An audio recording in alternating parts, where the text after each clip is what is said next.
Hello, you wonderful people, and welcome to another episode of Untitled Reviews. This being a show where we talk about TV shows that are dramas. For today's episode, I'm going to talk about the season premiere of Kung Fu, a great season premiere. A lot of really interesting things went down in this episode, so let's break it down. So I do like, obviously, that Nikki continues to be kind of a little bit of a folk hero in the community. The moment she came across that kid, he was like, I'm sorry, I didn't know I was going to run into the Nikki Shannon. It's like, yeah, but that doesn't matter.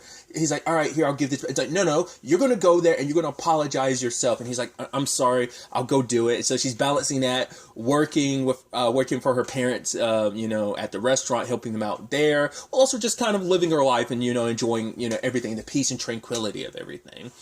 It is interesting because at first it did seem like, because the way Ryan was talking about it, he made it sound like, oh, like me and Nikki are going to train and stuff like that. And even, I love his mom being like, Maylee is like, what?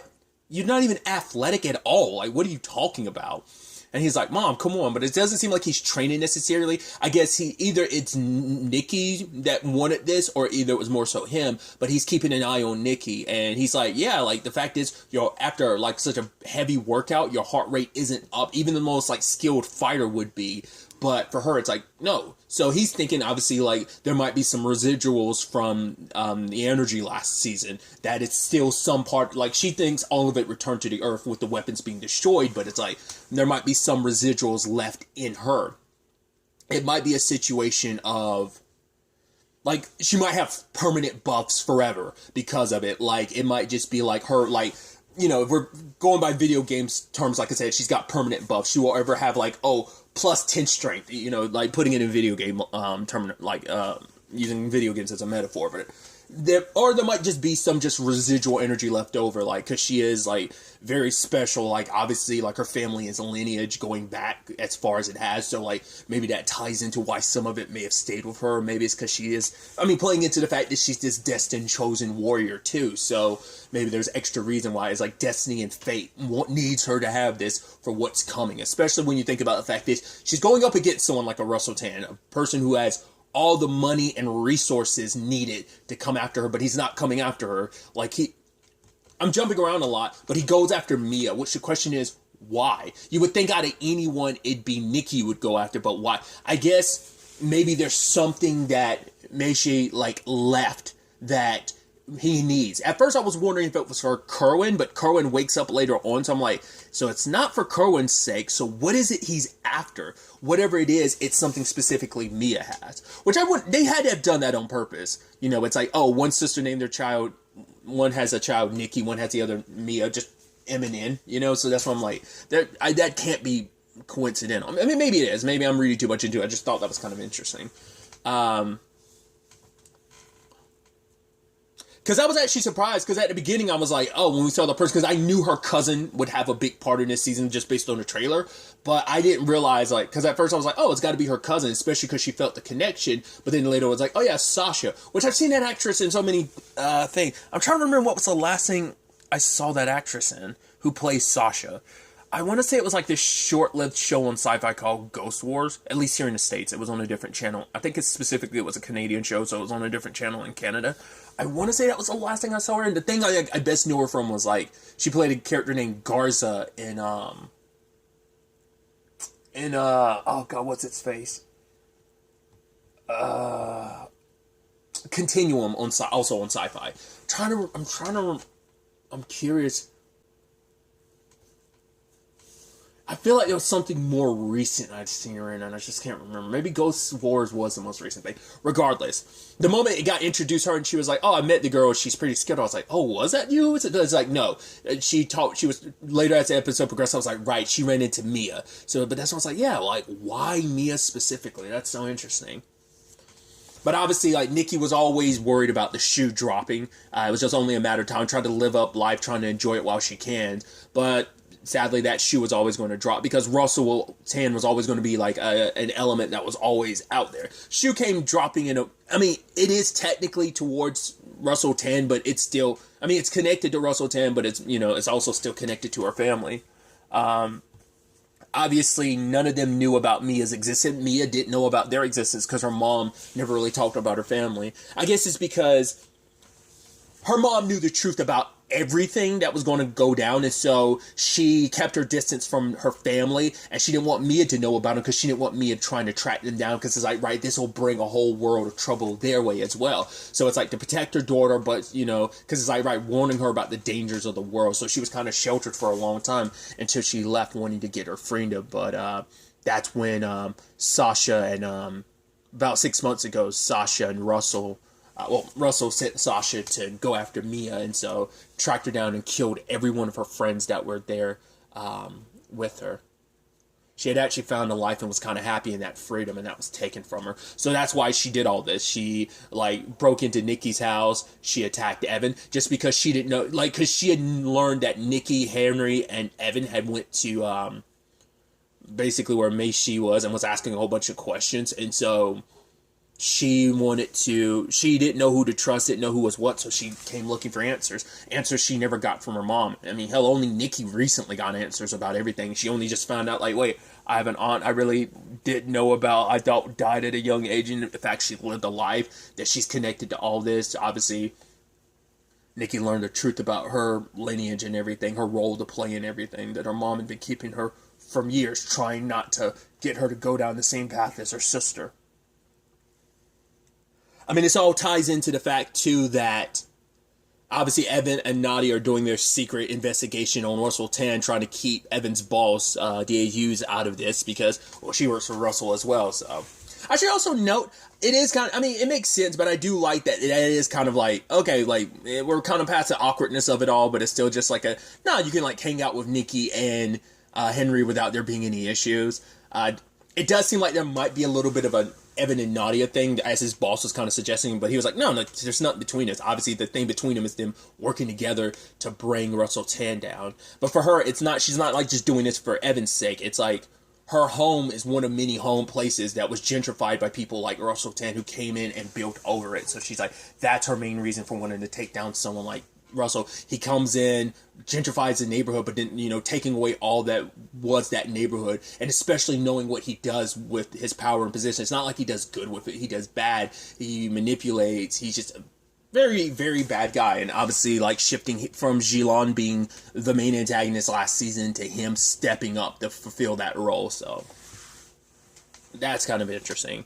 But, because obviously, Mia ended up learning. I'm sure she probably knew some. I don't know, because her mom probably didn't tell her too much. We know that her mom trained her, but we don't know beyond that, like, how much she knew about, like, the 8 weapons and the power and like how much did she know? How much did her mom tell her? But, you know, because she says she ran away when she was like 16. I don't remember if that was before her mom died or not. That might have been before her mom died, and by the time she actually did come back, her mom was already gone, maybe. I don't remember. I don't remember the details of whether or not, like, when Meishi ended up dying, and, like, how old Mia would have been at that time. So the fact is that she does carry around a knife because Dennis ended up finding it in one of the boxes. So it's like, yeah, kind of makes sense as someone who kind of, like, learned how to survive on her own, and once again ended up making friends. So I'm curious, she has probably like some of her own secrets and stuff. I think it's going to be an interesting juxtaposition between her and Nikki. Nikki is the very, like, well-trained person, and so is Mia, but Mia's kind of almost like, she's probably going to have this very wild element to her because she's always kind of going things her own way because she's been on her own so long, so it's probably not the easiest thing to trust and rely on people because the only other people she can trust and rely on, but her mom and her friends are all dead. So now having a family out of nowhere, a family you know nothing about, is kind of got to be, you know, a lot to handle. So it's going to be interesting and see how that dynamic kind of, like, balances going forward. Not just Mia and Nikki, but also, like, how she balances out with Althea, Mei Lee, or Ryan, or even Jen. Like, how that family dynamic works all across the board, you know. I think that's going to be pretty interesting and dope. I was like, man, they got away with Mia, like, even though when Nikki was chasing, and then there was a gunshot, and it blew out the tower. I was like, whoa. It's like, was that my boy Evan? Your boy Evan? I was like, yo, with the rifle shot. I was like, oh, man. I was like, damn it. I was like, that sucks. Like, she was right there. Now she's taken, and it's like, nope. Got her back and everything. So that's awesome. I am curious to see, based on what they have, the titling of this is. It's like, the title of this episode was Year of the Tiger Part 1. I'm curious. I haven't looked into anything, but I'm curious because like last season, pretty much, I won't say all the titles, I could be wrong, were all one word. So it's like, once again, it was a theme. I've talked about previously about like how each theme is just a lesson that she had learned. This season, I'm curious, are they going to do it kind of similar to this season of Stargirl? The entire and it seems like they're doing this next season as well, where there's basically a subtitle to this season. I wonder if they're kind of doing a thing like that, where like Stargirl was DC Stargirl Summer School Part 1, Chapter 1 type of thing. Like, I wonder if they're doing that. So, like, will the entire season be like, oh, Year of the Tiger Part 13? Or is it just going to be, like, sectioned arcs? So this is Part 1, then maybe there's a Part 2 and 3, but then, like, it shifts over to something else throughout the season. I don't know. I'm really curious. I kind of don't want to know until, like, the next episode comes up to really see, like, if that's the angle, which angle they're kind of going with arc-wise. Either way, I just think that's kind of interesting. Like, just a little bit of different titling of the episodes in comparison to last episode. Last season, because I guess it makes sense too, because once again, like, Nikki, I think everything that she learned at the monastery, like, was all put into season 1, so, like, I think that part of her journey is done, so, like, now it's moving on to this new journey, this new beginning of sorts, as well as a continuation. So I think that's going to be interesting to see. I think just the titling of the episodes could be very insightful into just like the structuring of this particular season.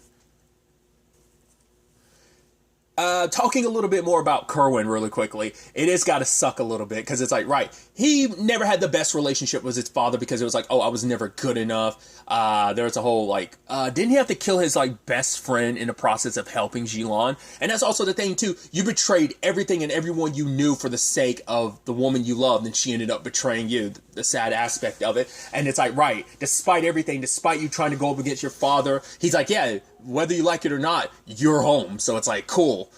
Now he's going to have to, like, I think his father's probably going to bend him back to his will to be like, no, like, you're going to do everything for my sake. It's like, right, you tried to go in on your own and look what happened. And, like, I don't think Kerwin's going to be the same after the whole Jilon betrayal thing. So I wonder, is he just naturally okay, or did, like, I mean, to be fair, once again, Russell has the money and resources to just give his son the best treatment.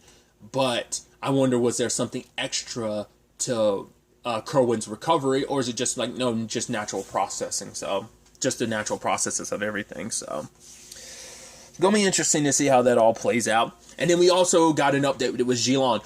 I wasn't sure whether or not she was going to come back or not. I thought, like, oh, she's going to be locked up, that's it. It's like, no, that, because I saw, like, when I was doing my nerd mode, I was, getting pictures and stuff for my nerd mode, and I saw, like, oh, like, the actress who plays Jilon is coming back, like, as a main cast member this season too. I'm like, okay, so, like, she's going to be in this season. I wasn't sure in what capacity, but it definitely seems like potentially this is her redemption arc. I do love that. I think it's going to be a nice juxtaposition in their case of, like, her and Nikki's, because all last season, Nikki kept seeing Pei Ling, but I don't think she's going to see Pei Ling at all this season, because it's like, right, I don't know, I did everything I needed to. I'm in a good spot. I'm at a point where I don't need my master anymore. Like, I've become the person I need to be. And now Pei Ling is there for Jilon. It's like, right, you've basically left with nothing now. Now you can finally see me. Now it's time for you to face everything you've done. Because to see Jilon the way she is now, like, kind of beaten down and broken, like, you wouldn't, because it's like she lost everything. Because everything she fought tooth and nail for, she killed and sacrificed for the sake of getting this power to fill some void in her. And now that void in her is all she has. It was overcompensation, because it's like, right, she felt powerless. She felt vulnerable after everything in her life, everything that happened. And so she wanted to feel something other than that. And she thought getting all this power would fill that void, and it didn't. And especially now that she no longer has it, now that it's gone, all she has is that void. And all she can do is live with what she did to her sister, to Kerwin. Granted, Kerwin's not dead, but still, it's like, you betrayed someone. She just couldn't take the chance that he might betray her, even though he never would. He betrayed everyone else for her sake, and she ended up betraying him. He was her way of kind of, like, not fully going down that route she did, but she did. And now the question is this her redemption arc? Can she come back from it? Because she could have easily fought back against those people, but it's just like, there's some part of her she can't. She's afraid to now, because it's just like, maybe when that power left her, there was a part of, like, all the darkness that had gathered in her kind of left as well. So her sister's there to try and reach her to bring her peace at last. But the question is, it's not going to be the easiest thing, because it's like, no, I can't face what I've done. You know, at least she had a goal in mind, but now that she's been stripped of everything, now that like she's just basically there laying bare, like her soul and all, like, of course, like, it's too much to face what you've done, but her sister's there to try and guide her. So we'll see what happens to Jinlan, whether she will go down the path of redemption. Like, is she going to stay locked up the entire time? Is she going to break out of prison? Will Russell Tan eventually reach out to her? It's like, well, that's going to be a little awkward. Not unless it's Kerwin who decides to try and help Jinlan. We'll see how that plays out, but I'm interested to see what her story ends up being. Obviously, that the lady who kind of runs things at the prison kind of took her thing, calling her prince. Like I said, she could defend herself, but it's just like she's kind of like no, I don't want to do anymore. Like she's scared of, like, I guess, becoming that person again, because she's probably afraid if she starts fighting again, if she gives into her darker inclinations, she'll be right back to where she was last season. Maybe that's her concern, but maybe it goes even deeper. But it's gonna be, like I said, interesting to see on that front. Some other elements to this episode, kind of talking about the Shin family. We have Ryan. It seems like, obviously, like, the way Dennis and, like, you know, Henry are kind of talking about it, it sounds like, it's like, oh, because, like, Henry's like, oh, I thought you were going out with that architect, and Dennis was like, the architect was ages ago, and he's like, whoa, whose side are you on? And the way he's looking at Sebastian, I'm like, does him and Sebastian have a history or something? Because Sebastian's the new chef that they're hiring, and he seems like he's really skilled, and Meili and Jen seem to really like him, so I guess we're going to be seeing him from time to time. But the way Ryan's looking at him, I mean, either Ryan was immediately smitten, being like, whoa, or there's something there. Like, maybe like Ryan's trying to pretend like he doesn't know Sebastian. We'll see. But he's got that going on. And obviously Althea, when it comes to work and stuff, I'm assuming she's kind of working at a place that's supposed to be like a little bit of a Google-like place, because it's like, oh yeah, like, things like work hard, but also like rest hard. Like, it's a very like laissez-faire type of like place. It's just like, man, let's keep it like super chillaxed. Because like a lot of the stuff that they're saying there, like, oh yeah, like going to the pods and stuff like that. I'm like, that's one of those things where, like, I'm sure it's probably out there what's there, but that's always those things of like, oh yeah, like Google offices have that and stuff like that, especially like their main headquarters. But it's like, yeah, like, I think that's what that's supposed to be, because she's like, cool, I know a way that can fix this issue, so that, like, because like 20% of our user base like has this error message. I know how to like make, but the lady was like, Gwen was like, why do that? I'm like, why wouldn't it benefit you in the long run? Because it's like, yeah, when 20% of your user base, which is, that's still a hefty chunk. That's a fifth of your user base is getting this error message and issue. I guess it's like, it's not the big, it might happen and just like whatever, like, it's just, it happens every once in a while, you just kind of deal with it. She's like, nah, it's like, all that matters is like basically putting our business in such a good enough place that basically we get bought out and then we make a whole bunch of money. And I was like, Althea's like, money's fine and everything, but more so for her, it's just she wants a job she can be proud of, to actually use her skills. It's like, you know, it's like, I want to use my skills for good and do a lot. Like, I have these skills for a reason. I mean, aside from just like hacking stuff illegally from my sister, but other than that, you know? And so she's trying to like, she's talking to Dennis, and Dennis like, you don't have to actually stay here if you hate the job. But for her, it's like, I was out of the tech game for a while, for like a year, so it left a big gap in my resume. So now, obviously, she had her reasons for it. But now it's like, yeah, me getting this job here is lucky enough, so maybe I should go more with the flow. So we're still not done with that storyline, Althea's situation. Like, that is probably, not probably, it's definitely going to be something that continues this season, because that wasn't completely resolved last season, I don't believe, to my recollection. So, also, do correct me in the comments down below. I don't remember them using these nicknames, but when he was like, oh, Pebbles, and she's like, Bam Bam, I was like, oh my god, that's the most adorable thing. I'm also, part of me is like, will there be people who don't get that reference? That's interesting. To anyone that might not get the reference, it's a Flintstones reference. Pebbles and Bam Bam were, Pebbles was Wilma and Fred's kid, and was it Betty and Barney? Was that Barney's wife's name? God, it's been so long since I've seen anything Flintstones related, but their child was Bam Bam. So, I want to say there was almost like a Rugrats all grown up version of Flintstones, which is interesting because the Flintstones obviously way predate All Grown Up and the Rugrats and stuff. But like basically there was like an older Bam Bam and like Pebbles who are, I don't remember if they were married. They might have just been dating. But yeah, it was just like, yeah, it's just, I don't remember them having that nickname. If they did do that last season, let me know, because I just don't remember at all. Maybe they did, and I feel like I would remember that. But I was like, that's the most adorable thing ever. I'm like, that's super cute. Especially because it's like, yeah, Bam Bam and Pebbles grew up, which is like, it's like your typical, like, you'd see in an anime. It's like, oh, childhood friends who eventually get together.